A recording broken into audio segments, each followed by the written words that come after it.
Blessings, everyone. This is Chris Kendall from the rawadvantage.com, registered holistic nutritionist, raw food lifestyle coach, and raw chef. I'm blessed to be back with Dr. Douglas Graham. How you doing, Doug? Chris, it's a good day. I'm really thrilled to be here with you.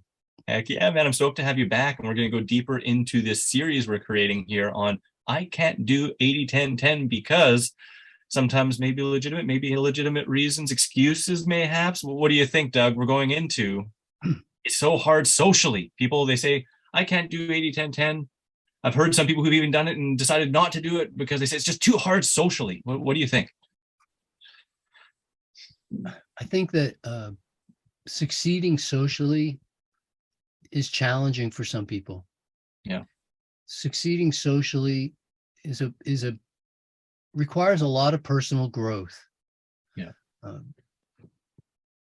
We learn as kids to socialize a bit, but we're also punished. For instance, in school, don't talk to your neighbors or don't talk to your classmates or whatever your teacher used to say to you. We were punished for talking in class, and there's a lot to interactions that have more to do with personal development than they do with even social development. So for instance, if I say to you, hey, Chris, what did you do to your hair? You might take that as a compliment. Yeah. You might take it as an insult. Yeah. You might take it as neutral. You might attack me back. You might compliment me back. You might tell me the whole story.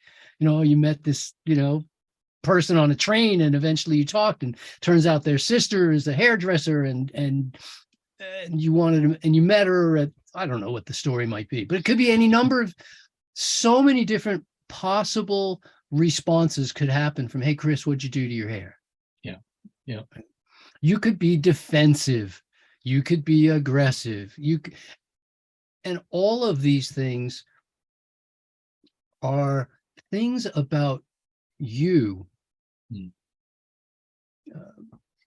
One of the things that I had to come face to face with growing up was in every social interaction, it's always about me. My issues are about me. They're not about whether the other person approves or disapproves. They're not about whether the other person attacks or defends or whatever the other person does, how they act. It's not about them. That's their issues. Yeah. Yeah. So true. Mine are about me. Yeah. And so for me, when I went vegetarian, I didn't really ever hold my tail between my legs and apologize to my friends. Hey, I'm vegetarian. Sorry, I can't do that. Yeah. Yeah. And when I went vegan, the same process all over again. Although sometimes I might actually use those kinds of phrases to put them at ease. Hey, I'm really sorry, guys. I've decided to go vegan. You want to throw some vegetables on the grill for me, and I'll have those while you have your burger. I'll eat some grilled vegetables. Well, the same thing happened as a raw vegan, and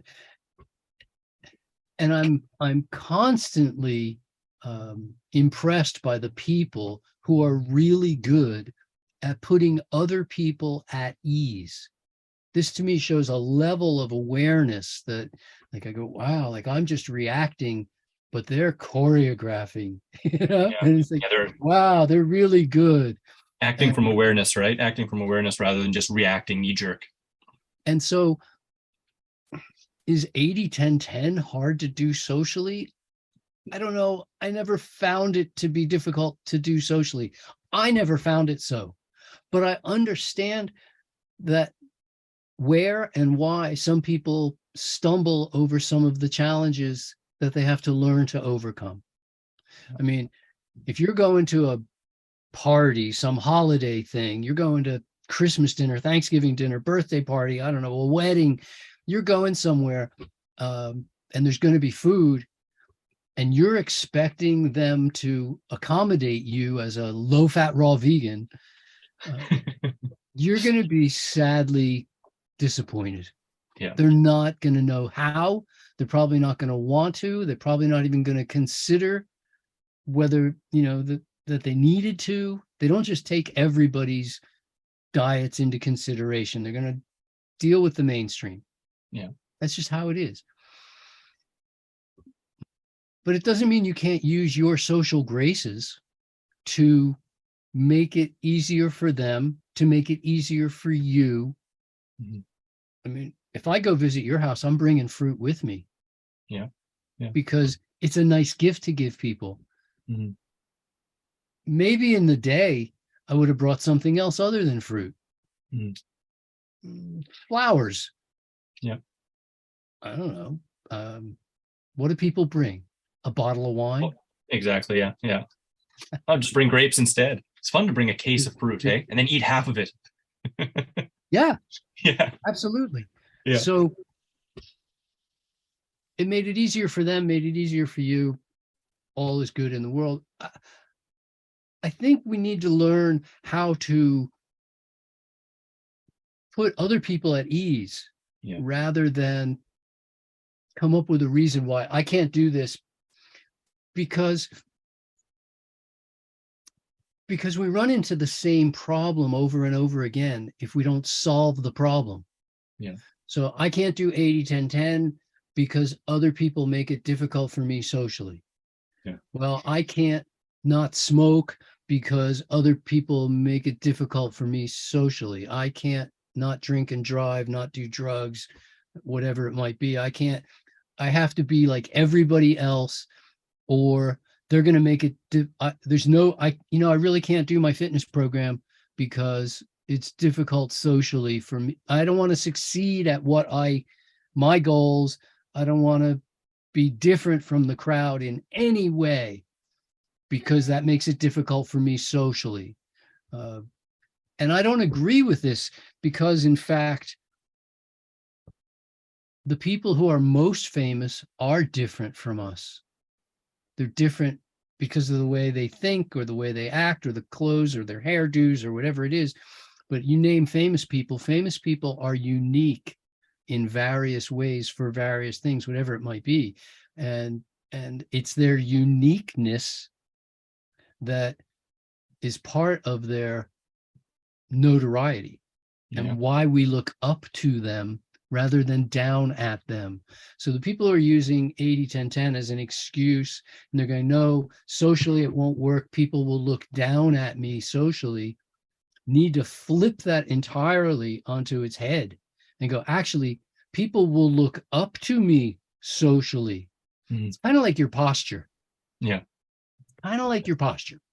So if your posture's really bad and you slouch like all your friends and you've got, what do they call it, phone neck, and you're sitting in an apologetic pose all the time, like you're ashamed, right? You're all crumpled in and like awkward and giving off those awkward vibes, apologetic vibes. Okay. This isn't what people are looking up to. No. But the likelihood that anyone is going to talk to you about your posture other than your mother in that case is slim to none. Nobody's going to call you out on it. Maybe your chiropractor, because they just don't care that much. And the people who are saying like everybody cares, I can't do it because socially nobody really cares that much. Whereas if you were sitting really proper, comfortably erect, in a posture that you can maintain for a long time because it's good posture, doesn't hurt you. You don't have to squirm in the chair. You don't have to constantly, right? You just found good posture and learned what that's all about. And then you stand with good posture, and then you move with good posture. Actually, if your posture is so good that people talk about it, wow, you've got really good posture. Mm. It becomes a point of pride. It's not a point of, I can't have good posture because socially it's difficult. Yeah. So I think at that point, people look up to you for Yeah. being different. People look up to you for being principled. People look up to you for striving. People look up to you for having goals and working towards them and being dedicated. So socially, it's difficult. What? You mean because you have to bring your own avocado to the restaurant? Oh, yeah, that's really tough. Yeah. I don't know, Chris. Uh, I I have friends who would say something not nice, and then just say, leave them behind. If they can't keep up with me, just leave them behind. I don't say that. I Yeah. say it's their problem, but I have compassion. Mhm. I understand. I'm going to be respectful. I'm not going to start arguments and fights at the meal times over the fact that I eat differently than you. Yeah. I will eat the hors d'oeuvres. I'll eat the decorations on the plates. Yeah. I've done it. I'm so glad that they brought vegetables for dipping. Oh, but I can't eat the dip, so I'll eat the vegetables because nobody else is going to anyway. Yeah. So at least somebody's going to eat all those cut up vegetables, and I'll do my part. Yeah. Because I want to better myself. I think that's so key right there. Nobody's going to do it for me. No. Oh, it's not socially easy. What is socially easy? I don't really think that there is socially. Oh, it's just like socially easy. What's easy is to stay home and watch TV, order out your food, have it delivered, and not interact socially. That's easy. Yeah. Anti-socially easy. I think Yeah. I think so many people are just wanting the results of a good social life, but aren't willing to actually go through the discomfort to grow, when they're in a new social atmosphere. And it doesn't matter what we're talking about. If you want to grow, there's probably going to be some level of discomfort at some point. And I think that's part of the growing process. You want to have friends, you have to be a friend. Yeah. And it's the same thing socially. You want to succeed socially, you're gonna have to help some people to succeed socially. Yeah. And doors open up and opportunities open up, and some people don't know how yet to actually do that. There's parts of the growth process, because a lot of people think at 18 they're done learning, and I don't feel that way. I mean, I feel like I've got so much to learn and so much I still want to learn. I might even learn how to shoot and edit video, but probably not. But I want to learn more. And I never found this problem, but I do understand that you can make people uneasy. Mm. because if you are the only skinny person amongst a bunch of very overweight people, Yeah. likelihood is they will attack you. Yeah. You will be the different one, and Yeah. they will attack you for not being fat like them. They won't say you should be fat like us. They will say you're too skinny. Yeah. Hey, you're too skinny. Yeah. And you're not allowed to say you're too fat. No. As a reply. Fine. Now the same thing happens with our food. It's just the exact same experience. And so we have to learn ways. One of the ways that I created a CD long ago about succeeding socially. It was called Succeeding Socially, and a bunch of strategies. And my favorite strategy really is, to this day still, to defer the responsibility for what you're doing onto someone else who isn't present. Yeah. I do that, and I use you. Thank you. but I'm gonna do it sometime when we're like hanging out together if I'm ever in that situation. Like How this guy come you're here. not eating that food your friends say to you and you go, I love that food. So first of all, let's get clear. I love that food. I really like it. I wish I could share it with you guys. But it makes my face break out. And my dermatologist said that if I just don't eat that, my skin will stay clear. Mhm. And they go, oh, okay. Yeah.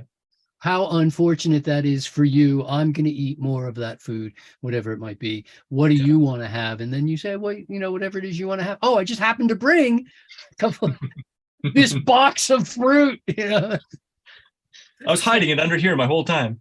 Yeah, this case. Just happened to bring this case. It's got 5 durian in it. I'm having that. You can have that outside. So whether you just say, oh, my coach says, Yeah. I'm training for a marathon, right? And my coach says that I run faster when I keep the fat in my diet really low. So I'm just eating fruits and vegetables right now because it keeps my fat really low because I want to do well in the marathon. My coach says that I do better, but always defer it off because if you set yourself up as an expert in an area where other people feel like they're equally expert, then you're opening the door for an argument. Yeah, so true. And all your friends, and especially all your family, they know about all your past failures. Yeah. And some families don't, but most families do judge you based on your past failures. And rub your nose in it. And rub your nose in it and tell you that you're going to fail again. Why are you trying this next thing? You failed last time you tried to learn to swim or something. We had to get the lifeguard to pull you out of the pool. Don't try and learn how to swim because you'll drown again. Don't try to learn how to drive a car. Don't try to learn how to play a piano. You're going to fail. Oh man, what kindness. It's time to find new friends, new family. Like if they're not being supportive of you, your aspirations. Yeah. So socially, I mean, it's an interesting road to hoe, actually. Yeah. My doctor says, my coach says, somebody else says, and you can say, hey, I'm doing an experiment. I'm just doing an experiment, guys, and you just happen to catch me in the middle of my experiment, and for the next week, it just so happens it's 40 years long. Yeah, it just happens. My experiment, I'll tell you about the results of my experiment. Well, it's funny because I used to say, I'll tell you about the experiment results once I've eaten cooked and raw for the same amount of time. Yeah. But now I've had raw for almost, we're getting close to 2/3 of my life. Yeah, that's awesome. I like the way the experiment is going. I'd like to continue it a little further. Yeah. I'd love to get to at least 3/4 of my life as a raw fooder. Yeah. But,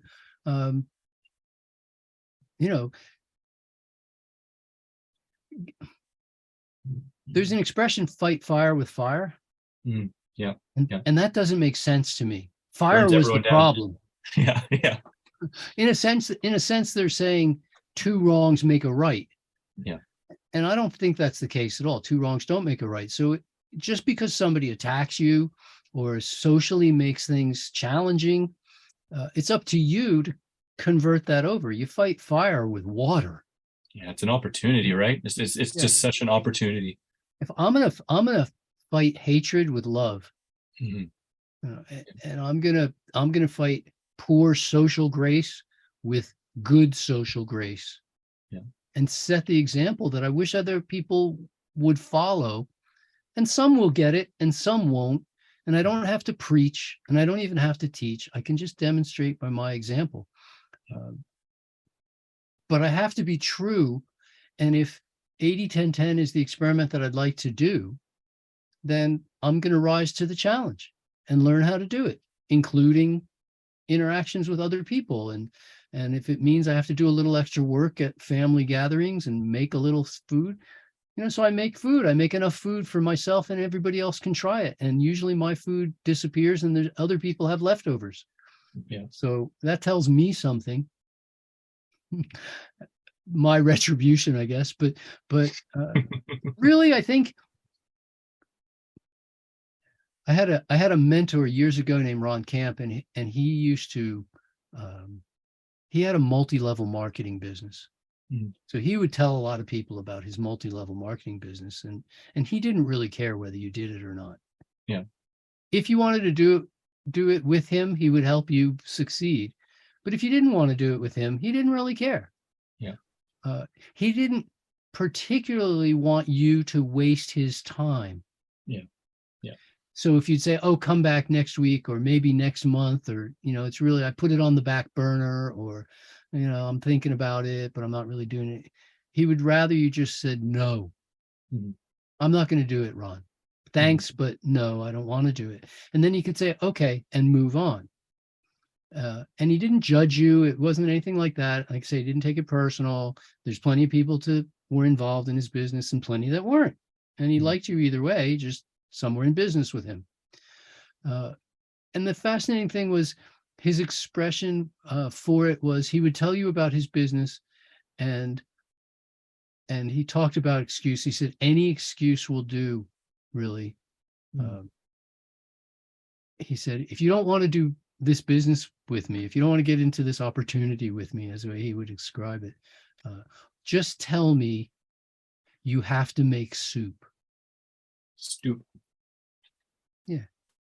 Now, the fact that you have to make soup has no bearing whatsoever on whether you want to do the business with him, right? But any excuse is as good as any other excuse. Yeah. So he said, you might as well just tell me you have to make soup. Oh, he said soup. I thought he said stoop. And I'm like, what is stoop? I've never heard of stoop. He said, I have to make soup, and if you tell him you have to make soup. And he goes, that excuse is as good as any other excuse you could give me. Yeah.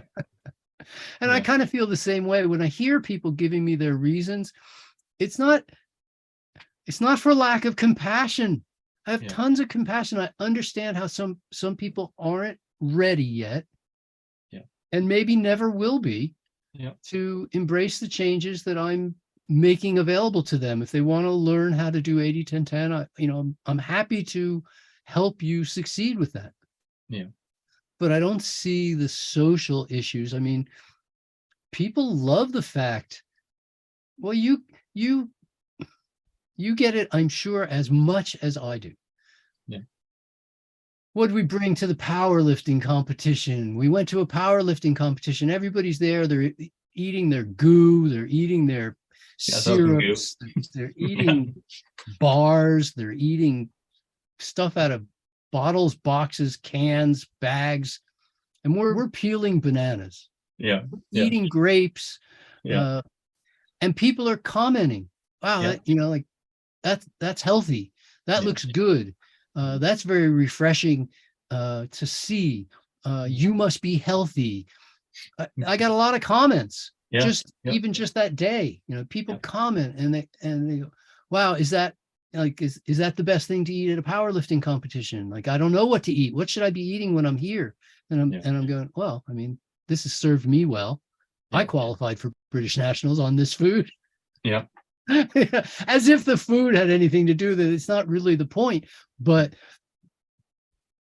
I'm willing to set that example, and nobody, it's not like Arlo Guthrie on the Group W bench, and they all moved away from me on the Group W bench.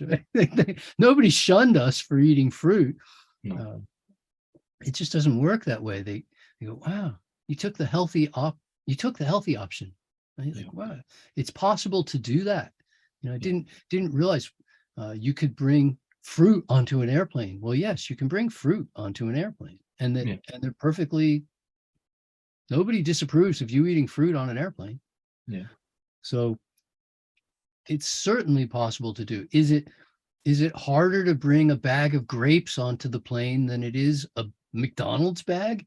No. I don't think so. I don't think it's difficult. I don't think it's difficult. I don't think it's difficult for a runner to have sneakers at work, in his car, at home, at his mother's house, at his friend's house, even maybe leave an extra pair of sneakers there so when they come over, they can run together. I mean, I don't know. I don't find it inconvenient. Mm. But there was a learning curve. I did have to learn. No question. I had to learn. Yeah. Only because I didn't learn as a child. Yeah. Yeah.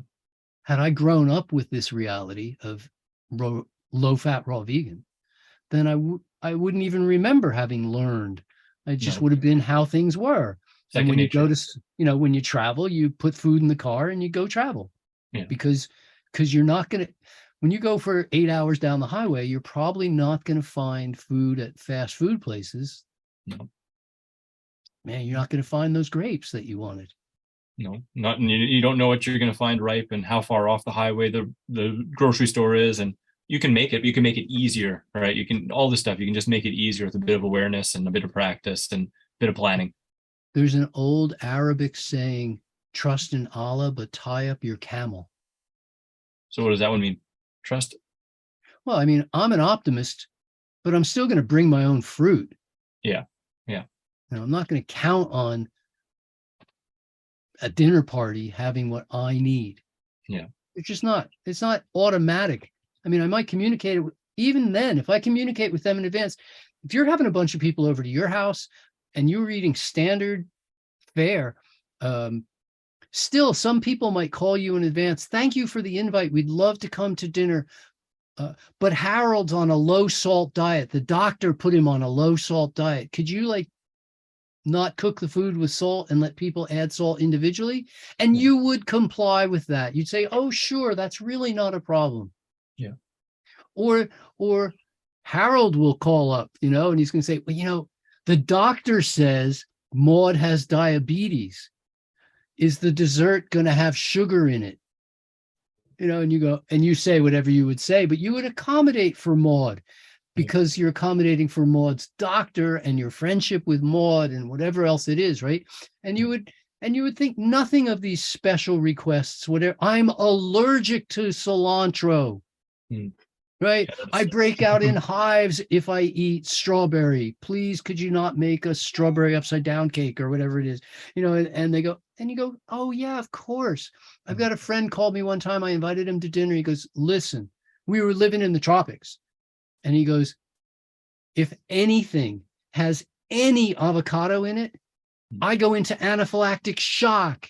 Yikes. You're going to have to take me to the hospital. I go, I won't have any avocado in the house. When you come over, don't worry about that food. I will take care of that special and we always accommodate for these things. Yeah. So we can do the same thing now, and we ask people, listen, I'm on a special program, and whether you're on it for your sport or for your, I've noticed as a concert pianist, I've noticed that I play better if I eat just some fruit before I go out and play. And so you're having me over to do a bit of a concert, and I'm happy to do it, but all I really want is some fresh fruit beforehand. Could you just have some grapes for me or something really easy? And I don't really need more than that. It's persimmon season. Is it possible? Would you want me to bring my own persimmon? I'm happy to do that even, But if we want to use excuses, I just have to make soup is as good as any other excuse. Can't do it now. Please don't bother me. I have to make soup. Yeah. Well, it's the truth. But I tell you, Doug, it's I think one of the most amazing things to be proud of, not necessarily prideful of, but proud of bringing to the table and shining with and being the example. And, the digger you deep, the more reasons you see why it is so. And it's just, I think so often people just get tied up in their head and feel uncomfortable. And like you said, take that posture and they're not really thinking of all the reasons why it's amazing to shine with it and be proud of it. And, put that example out there for people, right? Because there's just benefit upon benefit. And I think it's only as hard as we really make it on ourselves. That said, of course, like you said, it takes some time and it takes a learning curve. Well, Chris, you touched on several important things. I really appreciate the way you think. The one that came to mind that stood out over the others is, come on in, the water's fine. Yeah. Yeah. You Yeah. know that expression, come on in, the water's fine. Yeah. Yeah. There's two reasons people say that. One is because the water's fantastic. Like, come do what I'm doing because it's really fantastic. And we want to share that with others. Mhm. The only other reason is out of sheer persnickety obstinateness. When you dive in with a bunch of friends and you dive in and the water's so cold that no human being should be in that water, Yeah. Yeah. and you just don't want to let on. Yeah. Come on, it's good. It's good. Come on in, because you want them to experience. But normally the expression means, wow, I found something really fantastic. I want to share it with you. This is a normal, natural, healthy human emotion. Yeah. Kids find something good, they want to share it. We see something neat, even on a social media thing. Oh, look at this, it's funny. Or look at this, it's cute. Or look at this, it's heartwarming. Or look at this, it'll take your breath away. Or look at this, it's inspirational. Or right, when we love to share all this goodness with people. Yeah. And when you discover something good, we want to share it. Yeah. And I'm a little surprised that people would say, I can't do 80-10-10 because it's socially difficult. When the reason you're doing it is because it's good. And you, rather than say, I don't dare tell anybody else about it. Yeah. We want to be shouting it from the rooftops. Yeah. I have to contain myself. Yeah. Not to shout it from the rooftops. Because I'm looking at you, or look at Ted, or look at some of the people who really, really hit it hard on social media. Yeah. You hit it like shouting from the rooftops. Guys, this is so good. This is so amazing. I'm going to tell you 5 times, 10 times a day how astonishing this is, because I really want you to get it. It's important. It turned my life around, Chris. I totally turned my life around. Not just the way I make my living. It turned that around too. That was unexpected and not something that I tried to make happen. That happened with me resisting that all the way. I'm a doctor. I'm a coach. I do things. I'm talking about food, talking about lifestyle. That's not why I got into this, was so that I could then teach it. Yeah. It's a consequence. But it turned my own life around. Yeah. So that I could use my nose and smell stuff rather than just be congested, so that I would have vibrance, so that I became so much more coordinated, so much less accident prone, so that I could remember stuff, so that I could, have clear skin instead of acne, so that I would wake up with energy, so that all the right things just keep happening. Mm-hmm. And I would want to keep that a secret. Why? Yeah, exactly. It's tough socially. Yeah, because people don't want to be reminded that they're being self-destructive. Yeah. And you're on a path of self-constructive. Yeah.